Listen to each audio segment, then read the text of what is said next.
Fala pessoal, beleza? Sejam muito bem-vindos ao canal de Resenhas dos Perdidos no Tempo e hoje a gente vai avançar mais um pouco na exploração das Chaves da Torre, RPG nacional da editora Caleidoscópio. A gente está explorando aqui capítulo a capítulo, separando tudo que tem de interessante, de relevante para vocês entenderem qual é a pegada geral do jogo, beleza? Mas quem está chegando agora, não entre em pânico, tem a nossa playlist aqui exclusiva das Chaves da Torre, com todo o nosso material sobre esse jogo para você acompanhar com calma e depois seguir viagem junto com a gente tranquilamente. Se você não quiser perder mais nenhum vídeo, se inscreve logo aí no canal e ativa o sininho. Quem tá ligado no movimento, quem tá acompanhando os nossos vídeos, deve ter percebido aí que nos últimos vídeos a gente vem falando de grupos, né? Grupos de personagens, vamos colocar assim, que habitam esse cenário aqui das Chaves da Torre, né? Então falamos dos habitantes do abismo, falamos dos pesadelos, e hoje a gente vai falar do Prisco, tá? Ou a consciência da natureza.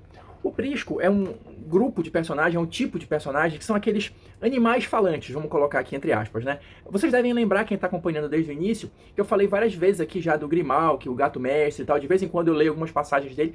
Justamente, o Grimalk é um membro do Prisco.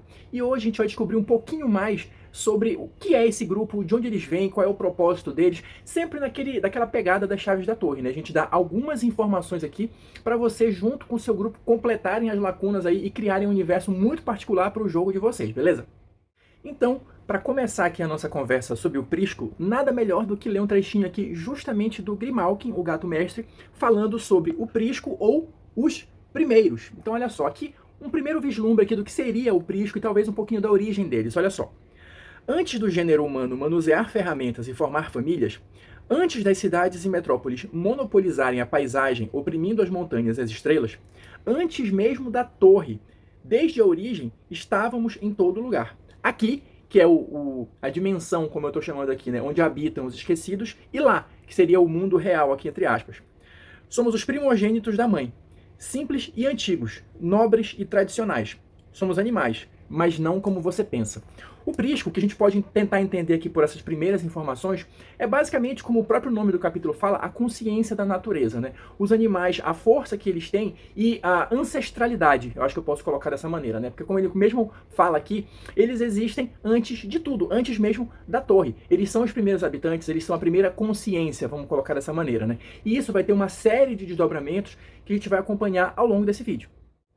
Avançando mais um pouquinho ao longo do capítulo, a gente vai tendo acesso a uma série de pedaços de informação que eu vou tentar condensar aqui para vocês, para a gente começar a traçar o nosso perfil, né, do Prisco. Bom, os Priscos, eles são aqui os animais mágicos, né, os animais falantes, mas eles têm um estrito código de conduta, né? Por isso que você pode imaginar assim, mas peraí, animais falantes, então o meu cachorro, meu gato, meu lagarto, meus pets são membros do Prisco? Sim, em tese sim. Só que qual é o lance? Por esse estrito código de conduta que eles seguem, eles não se comunicam em qualquer lugar. Eles só podem se comunicar, pelo menos de uma maneira mais direta, falar, né? Sendo bem explícito, apenas no mundo dos esquecidos. Aqui, eles convivem com os humanos, eles vão ter alguma forma de comunicação, mas por seguirem esse código, eles não vão falar diretamente com ninguém enquanto eles estiverem na dimensão real, que aqui no cenário do jogo é conhecida como o lado de lá.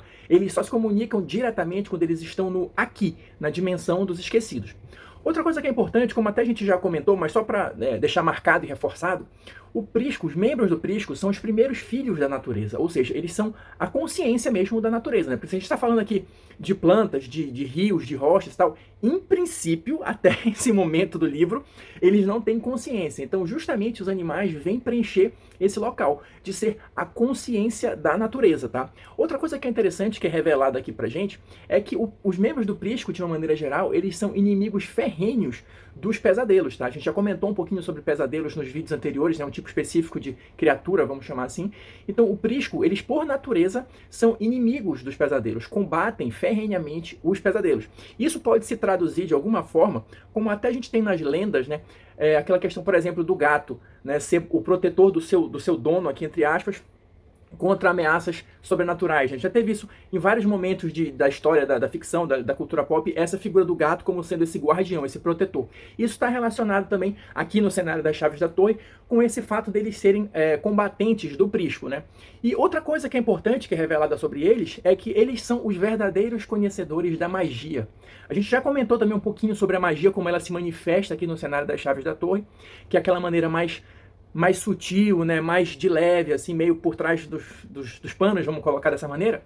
E o prisco, os animais, eles são os verdadeiros conhecedores. Então, se tem alguma coisa secreta, se existe algum segredo maior sobre o funcionamento da magia ou alguma coisa nesse sentido, certamente algum membro do prisco conhece.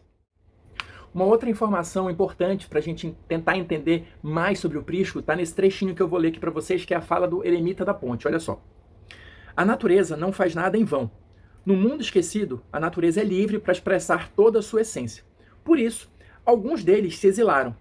Parte da sua concepção do mito faz parte desse povo.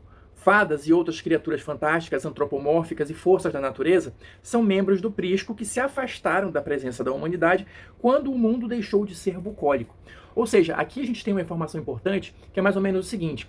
Quando o prisco começou a se sentir ameaçado por essa expansão, né, dos seres humanos, da torre, etc e tal, uma parte deles se exilou, né, justamente por não mais reconhecer o mundo em que eles viviam, né, por conta desses avanços, essas coisas todas.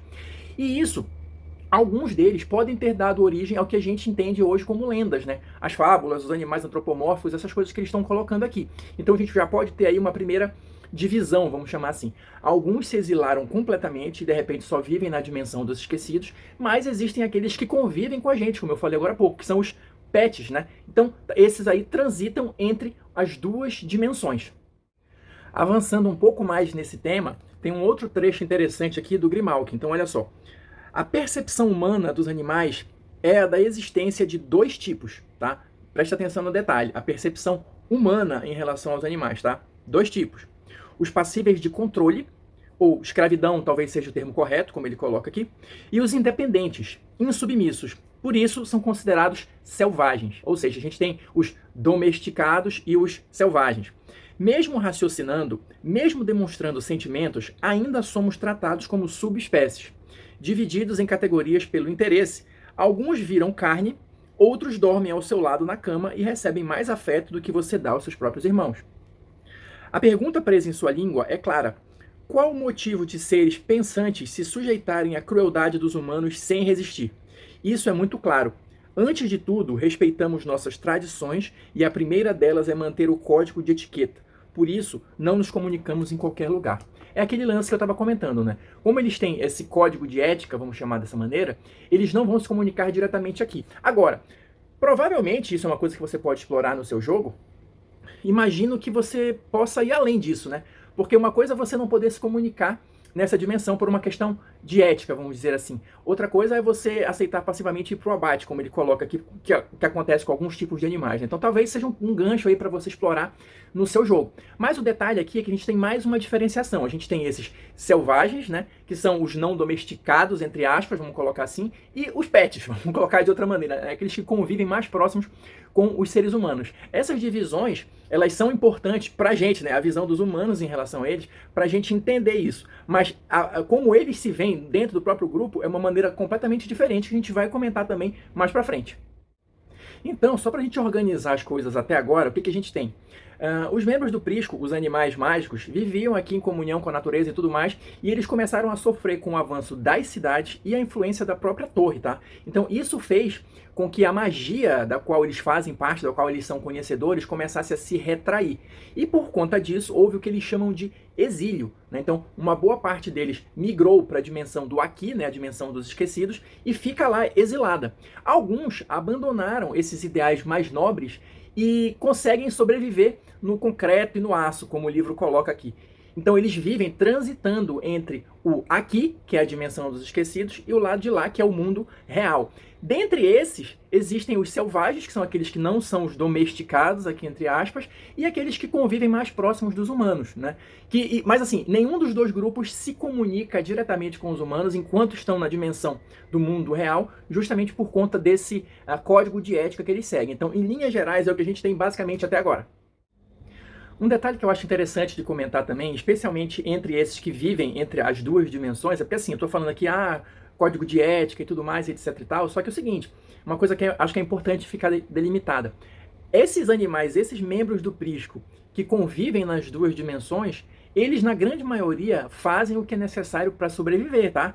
Então, não pense em criaturas com ideais nobres, etc e tal. Não. Pode existir? Claro que pode, mas eu estou falando aqui de criaturas que são essencialmente sobreviventes. Então talvez aquela coisa mais sombria, né, mais estranha, ou que vai uma hora tá pensando de um jeito, uma hora do outro e tal, ou seja, sobreviventes. Tenha sempre isso em mente na hora de pensar em um membro do Prisco que transita entre as dimensões, tá?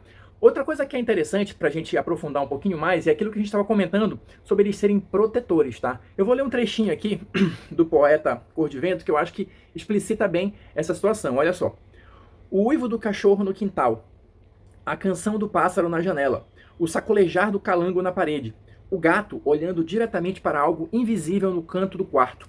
Todas foram mensagens as quais, naquela época, eu não soube interpretar. Ou seja, é aquela crença que a gente tem dos animais terem uma percepção do invisível, do sobrenatural, chame como quiser, né? Que, assim, muita gente acredita de fato nisso, tem alguns comportamentos que a gente não consegue explicar, e no mundo das chaves da torre é como as coisas se encaixam. Outro ponto interessante em relação ao Prisco e à magia é esse aqui, olha só. A magia é um ponto forte do Prisco. Ele conhece a verdade desde quando ela estava solta por aí. Domina a mágica de forma sutil, mas, em alguns casos, ainda deve pagar o preço. Aprendi na pele e a duras penas que mesmo a magia vindo deles, em geral são outros a arcar com as consequências. Para ele, para o Prisco, a corrupção funciona diferente. Enquanto a nossa essência transborda de maneiras psicodélicas e sombrias, ele se torna irracional e selvagem. Aqui é um ponto interessante, porque a gente já comentou também um pouquinho sobre como a magia afeta os esquecidos. Eles basicamente vão perdendo a essência deles, vão trocando aqui, em linhas bem gerais, vão trocando as memórias deles, a essência deles, para poder utilizar a magia.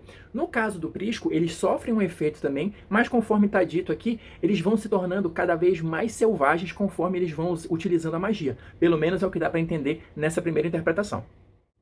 E aqui, para a gente encaminhando para o final já, um pouquinho de como é que é essa relação entre o Prisco e os pesadelos, essa inimizade deles, como é que funciona mais ou menos isso. Olha só esse trechinho aqui.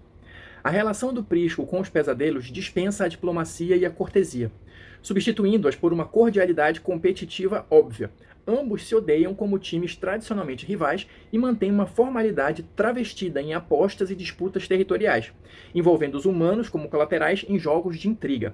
É visceral? Sim, mas aposto que eles estão se divertindo enquanto disputam. Ou seja, aqui a gente tem aquela ideia de como é que funciona essa relação tensa entre o Prisco e os pesadelos. Não é aquela ideia que talvez a gente tenha logo de início, que eles saem na porrada toda vez que eles se encontram. Não, pode acontecer? Obviamente que sim. Mas pelo que a gente está vendo aqui, é um lance muito mais mental, às vezes, do que físico. É a disputa pelo território, é a intriga, é uma outra forma de combate, uma outra forma de confronto, que pode ser bastante interessante de você usar em uma história. E aqui, para a gente encerrar esse capítulo, aquela já tradicional perguntinha aqui no final, né? De quais tradições do Prisco você já ouviu falar? E aqui a gente vai ter algumas, né, dessas tradições, alguns exemplos. Eu selecionei 2 aqui para comentar com vocês. Olha só, o primeiro deles. Eles, o Prisco, respeitam a força.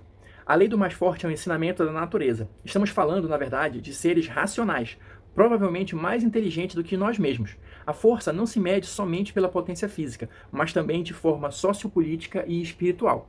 E a segunda tradição do Prisco, eles dizem: o mundo tornou-se perigoso porque o gênero humano acredita ter aprendido a dominar a natureza, enquanto sequer aprendeu a dominar a si próprio. A tradição do Prisco impõe uma divisão social por castas, de diversos tipos. Há uma casta de guardiãs, como irmãs mais velhas da humanidade, tentando nos proteger, muitas vezes de nós mesmos.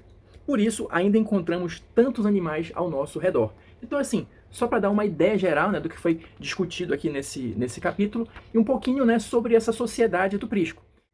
Então é isso, pessoal. Eu vou ficando por aqui. Espero que vocês estejam curtindo aqui a nossa exploração das chaves da torre. Se você assistiu até agora, muito obrigado. Deixa aí seu like ou seu dislike, né, seu comentário, para eu saber o que vocês estão pensando, a gente continuar trocando ideias. No próximo vídeo a gente vai continuar falando sobre o Prisco, tá? Vamos falar aqui do capítulo da crueldade selvagem. Então se você quer continuar com a gente, já se inscreve aí no canal e ativa o sininho e a gente se encontra na próxima resenha.